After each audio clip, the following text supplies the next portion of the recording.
insulter les Africains. Écoutez cette vidéo, chers camarades. Un sénateur. C'est choquant, c'est bouleversant. Je ne sais pas si je dois me fâcher ou je dois rire. Parce que ce genre d'histoire, je ne pensais pas voir ça de mes yeux toute ma vie. C'est vrai, on a entendu beaucoup d'histoires dans le passé, combien on le respecte ou pas. Mais je n'avais jamais pensé pouvoir de mes propres yeux et mes propres oreilles entendre ce genre d'histoire par les yeux. C'est incroyable. En fait, il est en train de parler d'une histoire sur le Niger. Vous savez, les Américains viennent de quitter le Niger. Après que le Niger eut demandé leur départ. Lui dit qu'il n'a jamais fallu que les États-Unis quittent le Niger. Il fallait rester de force. En effet, il fallait envoyer le C-130. 630. 630, c'est un avion de transport américain. Il faut envoyer l'avion de transport américain de force au Niger. Si les Nigériens ou quelconque pays sous-peuple africain osaient allumer leur système de défense aérien, il faut bombarder les Africains et rester de force. Maintenant, 630, c'est quoi? C'est un avion américain, quadrimoteur, turbopropulseur américain, conçu et construit par l'entreprise Lockheed Martin, capable d'utiliser des pistes non préparées. C'est un peu le 4x4 des avions. Cet avion est capable d'atterrir n'importe où et de décoller n'importe où. C-130. Alors, le monsieur qui s'appelle Matt Gaetz a dit qu'il fallait envoyer les C-130 de force. Si les Africains, ces pauvres Africains essaient d'ouvrir la bouche pour les bombarder, donc bombarder leurs familles et vous leur montrer c'est quoi les États-Unis d'Amérique.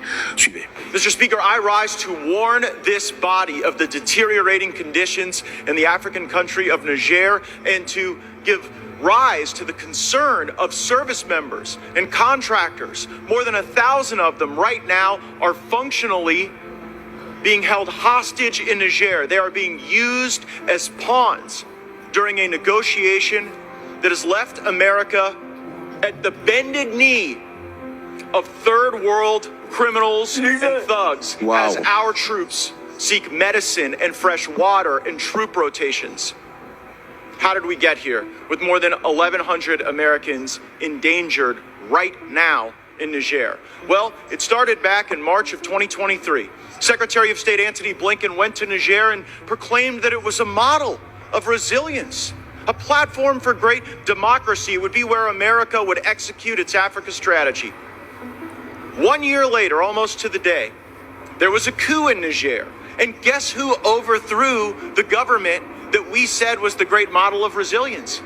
People we trained.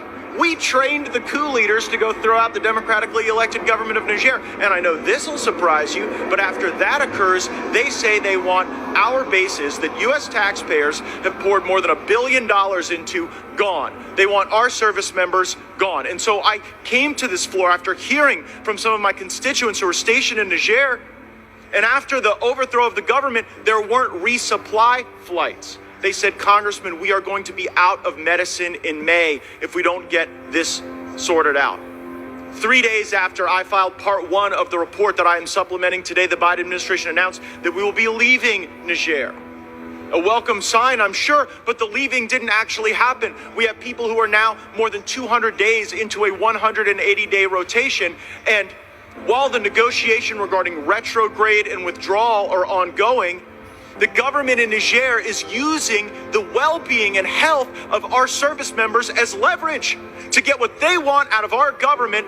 Our troops aren't getting medicine for malaria, for cholesterol, for their blood pressure, chronic conditions. And I've received the letters from the wives, from the fathers of the people who are in Niger now, and they say, we know that our family members are being extorted by the local governments when they try to leave, hundreds of dollars to even bring a bag through the airport. We know that Russians are behind the wire. You know what a real U.S. president would do? Say that C-130s are on their way to Niger today with the water and the medicine and the food our troops need, that they will have a full fighter pilot escort there. And if the Nigeri government or any other third world thug tries to even turn on their air defense systems, we should show those leaders and those thugs what the target package looks like on their houses and their family members, because it should not be Americans that are suffering because President Biden and Blinken are so embarrassed that their strategy in Africa failed that they're willing to let Americans' conditions deteriorate.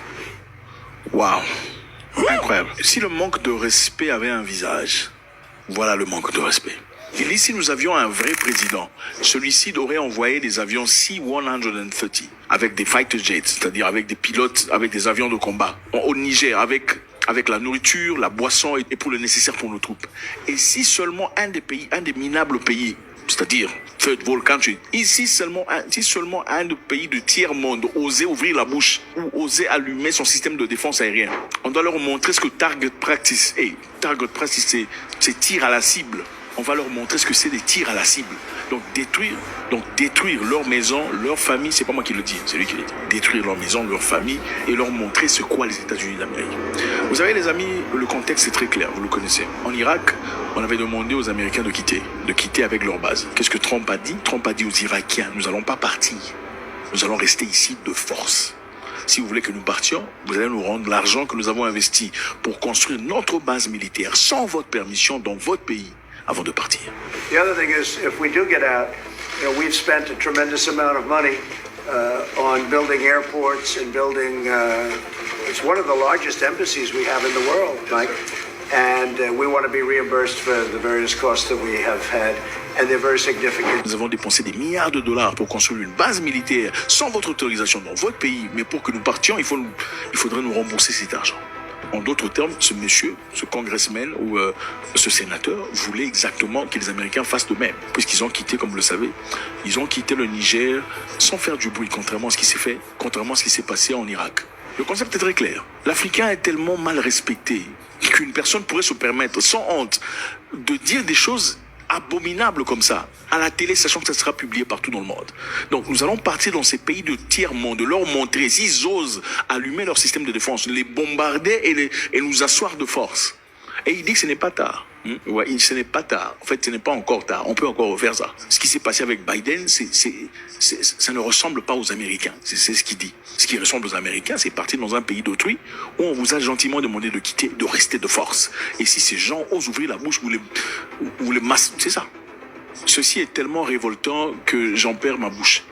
J'en perds ma langue. Je ne sais même pas quoi dire.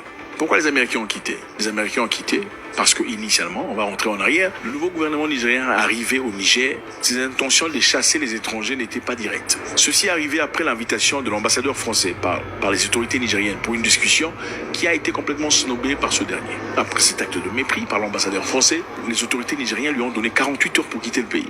Et après ça, le Quai d'Orsay a réagi disant « Nous ne reconnaissons pas le gouvernement nigérien ». Non, on doit être clair, cohérent. Cohérent. Sinon, qui nous écoutera? Dans quelle capitale africaine on peut dire qu'on a une politique de partenariat avec un dirigeant si quand ils subissent cela, on ne peut pas être en soutien? Donc je pense que notre politique est la bonne. Elle repose sur le courage du président Bazoum, sur l'engagement de nos diplomates, de notre ambassadeur sur le terrain, qui reste, malgré les pressions, malgré tout, et malgré toutes les déclarations d'autorité illégitime, grâce à l'engagement de nos forces de sécurité intérieure et de nos militaires. Vous êtes un gouvernement illégitime. Le gouvernement que nous reconnaissons est celui de Mohamed Bazoum qui a été démocratiquement élu. Le président français se levait disant qu'il serait prêt à préserver même de force les intérêts des Français au Niger. C'était une menace. C'est-à-dire nous allons vous bombarder si c'est nécessaire. Mais honteux de le faire aux yeux de tout le monde, il n'a pas pu faire. Les populations nigériennes civiles sont descendues